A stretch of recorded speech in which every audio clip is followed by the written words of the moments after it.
Labour have announced that they plan to make £7 billion worth of cuts to disability payments, which some MPs have described as a moral duty. Labour has a moral duty to get people off sickness benefits and into work, MPs in the party have said. It comes as the Work and Pensions Secretary Liz Kendall is preparing to outline plans this week aimed at slashing billions from Britain's welfare bill.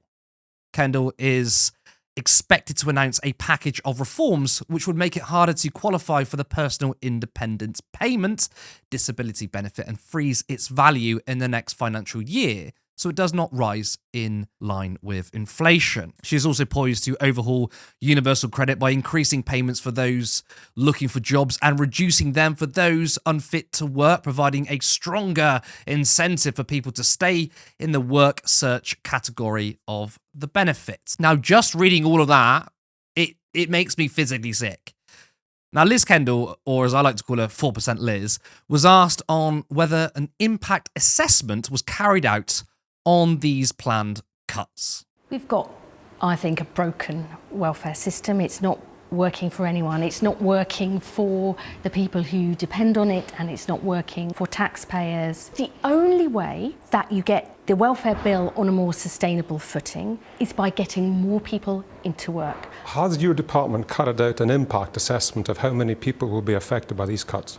I'm not talking about that because my objective is to... Is that a yes or a no? My objective is to get people into work, into good work. I mean, the government couldn't even be bothered to look into whether these cuts will harm people. Although, to be honest, we don't need an assessment to know that, of course, it will.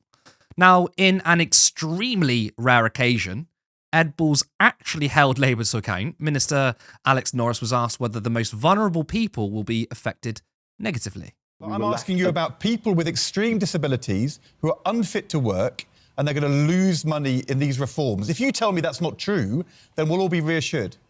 Well, what I'll tell you, Ed, is that the full detail will be set out in the days to come, but I've been clear about the principles that we're using to guide those decisions. Will people with extreme disabilities lose if they can't work? As I say, I can't tell you the full detail today. That will come in the days to come. But the problem is, Mr. Norris, you've got people from your departments telling the newspapers all over the place what's going to happen. Everybody's getting scared. You set out some principles. Your principles in no way support people with extreme disabilities who can't work cutting benefits, and then you tell me you can't answer the question. So, you know, what's the point of coming on the programme if you can't answer the question? Will people with extreme disabilities who are unfit to work lose money? If you say no, we'll all be reassured. Well, as I said, I've set out the principles that will be guiding us. People who need support will get the support they need. They'll, you know, everyone will see the full details in the days to come. You know, I've set the values out that will guide us, and, you know, it will be announced in the conventional way. Is there any principle which would justify a cut in disability benefits for people who can't work because they have extreme disabilities? Well, I'm not going to run ahead of what's going to be announced later in the week. Now, a lot of rhetoric that comes from Labour over the last couple of years is that tough decisions need to be made because the Conservatives have destroyed the economy, and it has nothing to do with the fact that it's simply the type of politics Labour supports. Oh. So obviously, as you can see there, this has nothing to do with difficult decisions. It's simply my view that the Labour Party, run by the likes of Kendall and Reeves, hate people on benefits. Lewis, what do you make of Labour MPs saying that cutting disability benefits is a moral duty? It just shows that this Labour Party are not fit for purpose. They should rename themselves because they've gone so far from any version of the Labour Party that have ever existed, right? And they're going to continue down this tirade. And what's frustrating is that, you know, I always bring it back to this, and we can talk about it on an even wider scale, but we can talk about just the last 5 years, right? They need to find money. I get it. They need to create money. They need to find ways for investment to grow the economy, all this type of stuff. But ultimately, in the last 5 years, 5 years ago, our government pumped over $500 billion into the economy in response to COVID. And we know where all that money ended up. It ended up in the pockets of the rich. And it is time for them to pay up. And Labour simply don't have the balls, don't have the ovaries, don't have the cojones in any form to go after these people because they are scared. Instead, they're going to take it from the poorest people in society, the most vulnerable people in society, instead of actually going after where the real money is. They used our tax system to put money back into the private sector, which has ultimately ended up in the pockets of the rich at an exponential rate, one of the biggest transfers of wealth we've ever seen in a period of time. But the only place that they're going to say that they're going to get the money from is the most poor and vulnerable in society. It's disgusting, and it no longer surprises me. I'm not even going to be like, "Oh, I'm so surprised. I'm shocked. I'm frustrated." No, it's just I expected this, and it's going to keep going like this. I mean, we were told by Labour supporters that the left were ideologically pure. You know, Corbynism was fundamentally a middle class movement, and that the Labour right were the ones who actually cared about the poorest in society. That any Labour government is better than the Tory one. What's your assessment of Labour's attitude to those on disability and unemployment benefits compared to the Tories? It does actually seem they are fulfilling their promise, right? Let's talk about a promise that they've kept. That picture of Rachel Reeves saying, she's going to be tougher than the Tories. Well done. You've got there. Going after PIP, going after any sort of benefit which is helping people who are out of work. Because obviously the people who get PIP, I know one of my friends is on PIP. She wants nothing more to be working again. But my dad as well is also on PIP. He will never, ever work again. He will never be able to work again. He's got multiple overlying chronic conditions to the point where he is completely disabled. And my dad is the good old fashioned, Yorkshireman, worked ever since he was 14, had like 2 days off of work. And unfortunately, he got sick in his mid 40s and he relies on PIP. And my family relies on PIP because of that. So the thought of making their current situation worse on top of the cost of living crisis, the cost of everything is pretty disgusting. There is money out there. We can find it in different places. We should actually be investing more into these people. We should be helping them in every way that we can to make sure that firstly, the people who are out of work permanently have a great quality of life, because people who are out of work permanently still raise children, right? And we're putting children in a further system of poverty. So that's going to cause more problems down the line for those people who are being raised in those families. And then we have people on PIP who do want to go back to work, who have worked for years. But obviously, when you combine that with the fact that the NHS is screwed and people are waiting months for appointments, combined with the fact that the job market is messed up, to combine that with every other factor that is affecting people in society right now, how is cutting those PIP payments going to actually help anyone in any other way? Who knows what else is around the corner? And if anything else comes about, who are they going to go to first, Curtis? Where are they going to take the money from? They're going to go after the most poor and vulnerable in society again, because that's their pattern now. Well, I mean, George Osborne's austerity measures led to the killing of 330,000 people. This policy of forcing disabled people back into work is not going to help people, but it's going to put disabled people's lives at risk. If you think there's some kind of logic to these policies, that there are areas where disabled people can get into work, I'd love to hear it, but doing it by cutting benefits, I'm sorry, but this politics, whether it's deliberate or not, is a form of eugenics. Poor and disabled people are always the target from successive governments. And you look at all the wealth out there being generated, or we say it's been generated, all the wealth that's been hoarded by those that don't make productive work, whether you're a landlord, whether you own capital and you just make money off that.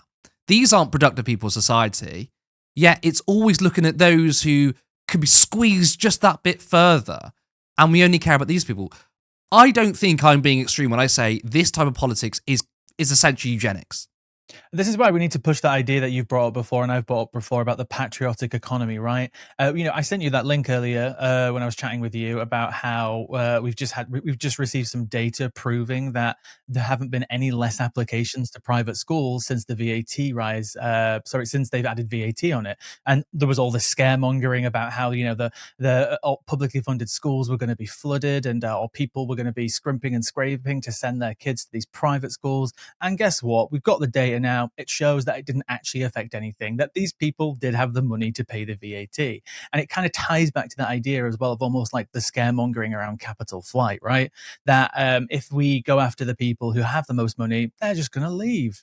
No, they're not. Some people might, but ultimately most people will stay because they want to be here. People aren't just here simply for one reason, which is, oh, the effective tax policy which keeps them rich. You're here because you want to be here. There are other places that rich people can go where they can save more money. If they're here, it's because they want to be. And that is why we can go after the wealth that they have and they have created from the system, which is used to continue to exploit us. And ultimately, they always go after the poorest in society. If they turned around and made the argument about recovering the money from the pandemic, and I'm not talking about the private contracts that the Tories put through their fast lane. I am talking about how the wealth ended up being distributed. If they made a patriotic argument about how we've had to dip into our pockets, put $500 billion into the economy, and now we're paying an insane amount of interest on all the money that we borrowed, and that's going to take generations to pay off, that the people who benefited most from that now owe society something back. And I feel like they could make a really good patriotic argument about that.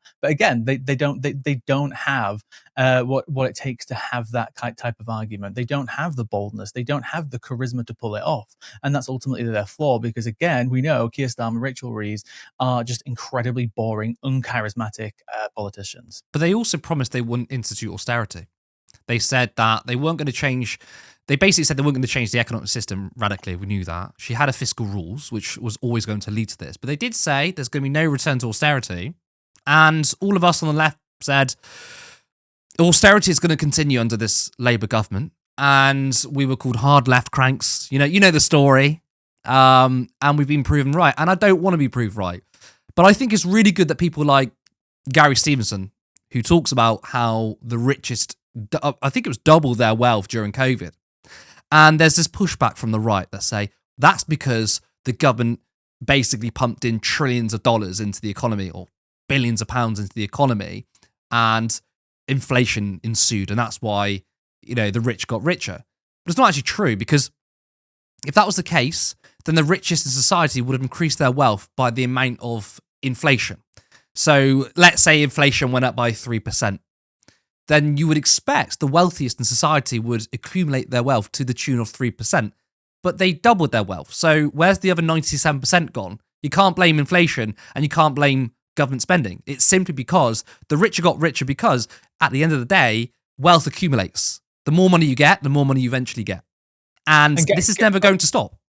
And Gary's made the argument before as well. If you want to go after people and get them back into work, go after the people who are making a living off their own wealth. If you've got millions in the bank, unproductive, the rentier class. Yeah, exactly. If you go after this type of wealth, right, they make enough money to obviously live off of it, and then take some of that money and invest, right? So when they've got this spare money lying around, they will, they'll buy up properties, they buy up buildings. They don't start businesses. Like this idea as well that, the richest in society, the people who provide us the jobs, is absolutely ridiculous. When was the last time you heard about one of the top 10 richest people in the UK, creating tens of thousands of jobs over the last couple of decades? It just does not exist. And this lie is continued constantly and pushed towards us. These people do not create jobs. They sit on their wealth, and every time they get that interest payment coming through from all their assets, from all their capital gains, they pay a little bit of tax here and there, but they ultimately take it and continue to find ways to hoard more wealth with the wealth that they already have. Let's get these people back into work. Support independent media. Support social justice that's there on social media. Thank you. Turn left.